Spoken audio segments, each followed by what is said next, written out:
కవిత custody పిటిషన్లో ఢిల్లీలో liquor కేసుకు సంబంధించి కీలక విషయాలను ప్రస్తావించింది సిబిఐ. 11 పేజీలతో కూడినటువంటి కోర్టులో కవిత కస్టడీ పిటిషన్ దాఖలు చేయడం జరిగింది. లిక్కర్ కేసులో ఎమ్మెల్సీ కవిత కీలక వ్యక్తి అని, ఆమె ఆమ్ ఆద్మీ పార్టీకి 100 కోట్ల రూపాయలు చెల్లించినట్టు రిపోర్టులో పేర్కొంది సిబిఐ.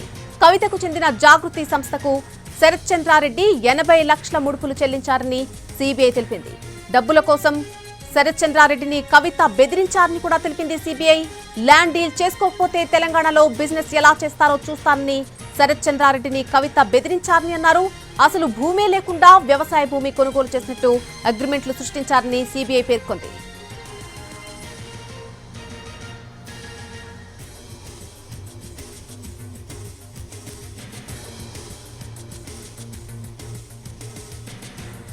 కవిత కస్టడీ పిటిషన్లో ఢిల్లీలో లిక్కర్ కేసుకు సంబంధించి కీలక విషయాలను ప్రస్తావించింది సిబిఐ. 11 పేజీలతో కోర్టులో కవిత కస్టడీ పిటిషన్ దాఖలు చేసింది. దీనికి సంబంధించి పూర్తి అప్డేట్ ఢిల్లీ నుంచి మా ప్రతినిధి రాజు అందిస్తారు. రాజు, 11 పేజీలతో కూడినటువంటి ఒక కస్టడీ పిటిషన్ ను కోర్టులో దాఖలు చేసినట్టుగా తెలుస్తోంది సిబిఐ. ఆ 11 పేజీల్లో ఏమేమి అంశాలను చర్చించడం జరిగింది? మనం చూస్తున్నాము, ఏదైతే తిహార్ జైల్లో ఉన్నటువంటి కవితను సిబిఐ అరెస్ట్ చేసినటువంటి క్రమంలో ఖచ్చితంగా వాళ్ళు కస్టడీ కోరారు. 5 రోజుల పాటు కస్టడీ కోరారు. అయితే ఈ కస్టడీ ఎందుకు అవసరం ఏంటి అనే అంశాల మీద ప్రత్యేకంగా ఒక కస్టడీ పిటిషన్ కూడా దాఖలు చేశారు. సో ఎవరినైనా సరే ఎప్పుడైనా అటు దర్యాప్తు సంస్థలు అరెస్ట్ చేసి కోర్టులో ప్రొడ్యూస్ చేసేటటువంటి క్రమంలో తమకు కస్టడీలోకి కావాలనుకున్నప్పుడు వాళ్ళు కస్టడీ పిటిషన్ అనేది కోర్టులో వేస్తారు. సో ఆ కోర్టులో వేసినటువంటి కస్టడీ పిటిషన్ మొత్తం 11 పేజీలతో ఈరోజు సిబిఐ కస్టడీ పిటిషన్ వేసింది. ఇందులో పలు కీలక అంశాలను, అంటే గతంలో ఎప్పుడూ కూడా లిక్కర్ కేసుకు సంబంధించినటువంటి వ్యవహారంలో తెరపైకి రానటువంటి అంశాలను ఈసారి సిబిఐ తెరపైకి తీసుకొచ్చిందని చెప్పుకోవచ్చు.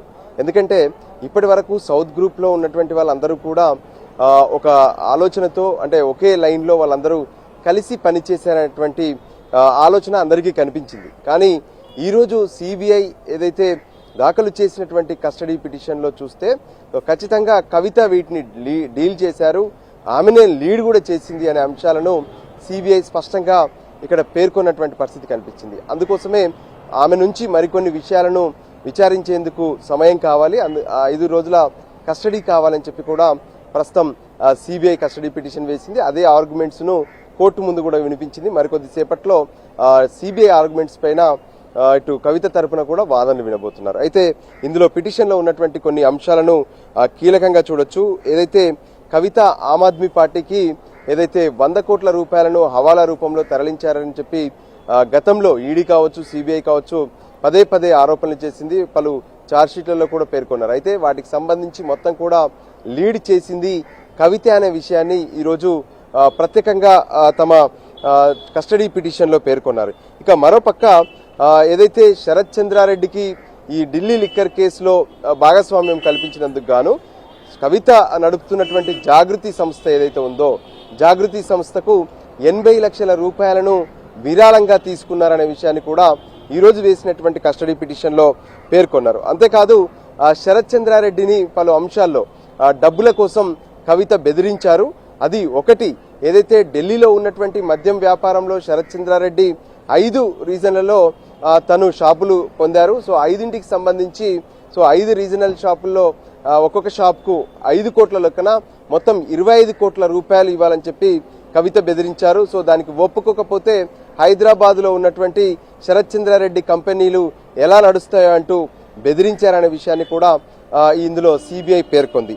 ఇక మరోపక్క అసలు భూమే లేకుండా మహబూబ్ నగర్లో ఒక భూమి ఉంది, ఆ భూమిని మీరు కొన్నట్టుగా నాకు డబ్బులు ఇవ్వాలి, దానికి 14 కోట్ల వాల్యూ అని చెప్పి కూడా బెదిరించారు.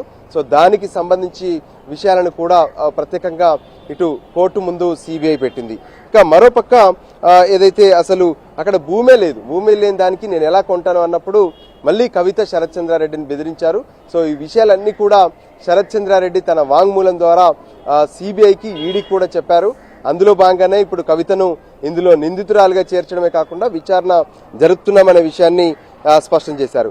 ఇక ఎంపీ మాగుంట శ్రీనివాసులు రెడ్డి సైతం ప్రత్యేకంగా తను ఈ లిక్కర్ కేసులో ఏదైతే గతంలో నోటీసులు అందుకున్నారో ఆ సమయంలోనే తను అప్రూవర్గా మారుతూ కొన్ని వాంగ్మూలాలు కూడా ఇచ్చినట్టుగా తెలుస్తుంది. అంటే ఏదైతే 50 కోట్ల రూపాయలను, అంటే కవిత ఏకంగా 50 కోట్ల రూపాయలను మాగుంట శ్రీనివాసులు రెడ్డిని డిమాండ్ చేశారు.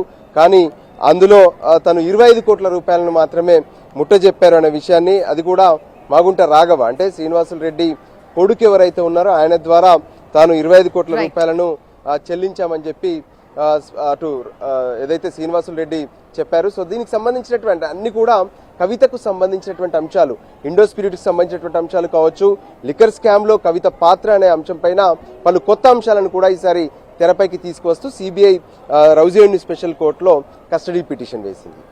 Right Raju, thanks for the live update.